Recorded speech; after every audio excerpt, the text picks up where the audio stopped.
சில காதலுக்கு முடிவில்லை. அந்த பெஞ்ச் இப்போ கூட அங்கே தான் இருக்குது. மழை வந்தாலும் நனையும், வெயில் வந்தாலும் சுடும். ஆனால் அது இன்னும் வெயிட் பண்ணுறது 2 பேருக்காக தான். ஒரு காலத்தில் டெய்லி ஈவினிங் ஸ்கை ஆரஞ்சு கலரில் மாறி போகும் நேரத்தில் 2 பேர் அங்கே வந்து அமைதியாக உட்காருவாங்க. அது வெறும் பெஞ்ச் இல்லை, அது தாத்தா பாட்டி காதலோட சாட்சி. இந்த காதல் இப்போ ஸ்டார்ட் ஆனதில்லை, 50 வருஷம் முன்னாடி ஆரம்பித்தது. ஃபர்ஸ்ட் டைம் பார்த்தப்ப இதுதான் லைஃப்னு 2 பேருக்கும் தெரியலை. பெரிய ஸ்பார்க் இல்லை, ஆனால் அந்த முகம் மனசுக்குள்ளே வந்து அமைதியாக வீடு கட்டி உட்காந்துருச்சு. சில பேர் நம்ம வாழ்க்கையில் சத்தம் இல்லாமல் வருவாங்க, ஆனால் வந்த அப்புறம் மனசில் கல்வெட்டு மாதிரி ஆகிடுவாங்க. அந்த காலத்தில் காதல் ரொம்ப ஸ்லோ. ஒரு பார்வைக்கு கூட அர்த்தம் இருந்துச்சு, ஒரு சிரிப்புக்கு நாள் முழுவதும் சந்தோஷம் இருந்துச்சு. பஸ் ஸ்டாப்பில் 5 நிமிஷம் பேசினாலும் அந்த கான்வர்சேஷன் ராத்திரி வரைக்கும் நினப்பில் திரும்ப திரும்ப வரும்.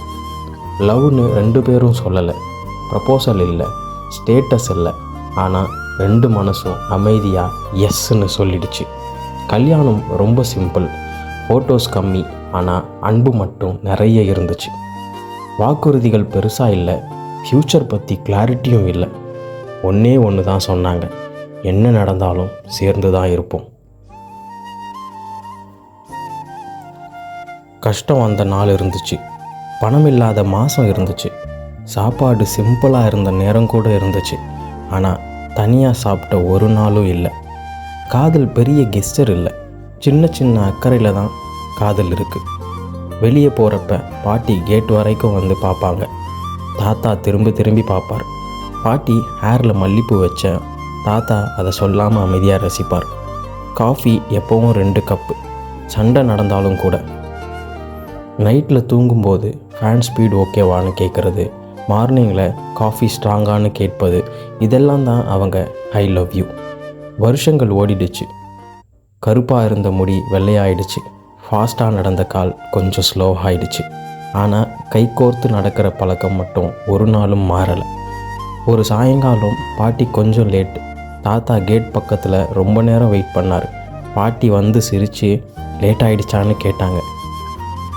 தாத்தா மெதுவாக சொன்னார், உண்மையாக 1 நிமிஷம் கூட நான் தனியாக விட்டதில்லை. இன்றைக்கி வெயிட் பண்ணுறப்ப தான் நீ இல்லாத நேரம் ரொம்ப பயமாக தனிமையாக ஃபீல் ஆச்சு. அந்த நாள் அப்புறம் பாட்டியோட கையை இன்னும் ஸ்ட்ராங்காக பிடிச்சார். ஒரு நாள் சன்செட் பார்த்துட்டு 2 பேரும் அமைதியாக உட்கார்ந்துருந்தாங்க.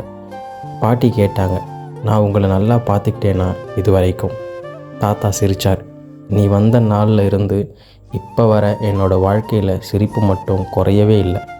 வாழ்க்கை பெருசாக இருக்கணும்னு இல்லை, நீ இருந்தால் போதும்னு தான் எப்போவுமே நினச்சிருக்கேன். பாட்டி எதுவும் பேசலை, சிரிச்சுக்கிட்டே அவர் ஷோல்டர் மேலே தலையை வச்சாங்க. அந்த சாயங்காலம் சன்செட் விட அழகாக இருந்தது அவங்க 2 பேரோட சைலன்ஸ் தான். ஒரு நாள் காலையில் பாட்டி எப்போவுமே எழுந்த மாதிரி எழுந்துக்கலை. அந்த நிமிஷத்தில் தான் தாத்தாவோட உலகம் சவுண்ட் இல்லாமல் போச்சு. டெய்லி கேட்டு பழகிய எழுந்துருங்க அந்த குரல் இன்றைக்கி இல்லை. வீடு அதே தான், ஆனால் வீடு முன்ன மாதிரி இல்லை. நாட்கள் போனாலும் தாத்தா பார்க் போகிறத நிறுத்தலை. Same bench, same time. பாட்டி உட்கார்ற இடத்துல கொஞ்சம் ஸ்பேஸ் விட்டு தான் உட்காருவார்.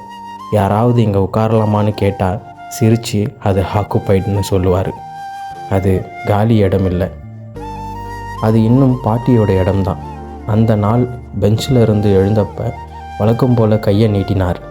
ஒரு செகண்டுக்கு பாட்டி பிடிப்பாங்கன்னு மனசு நம்பிடுச்சு. அடுத்த செகண்ட் கை மெதுவாக திரும்ப வந்துடுச்சு. 50 வருஷம் பிடிச்சி பழகிய கை இப்போ இல்லைன்னு புரியும் போது கண்ணு கலங்கிருச்சு. ஆனால் அவர் அழலை.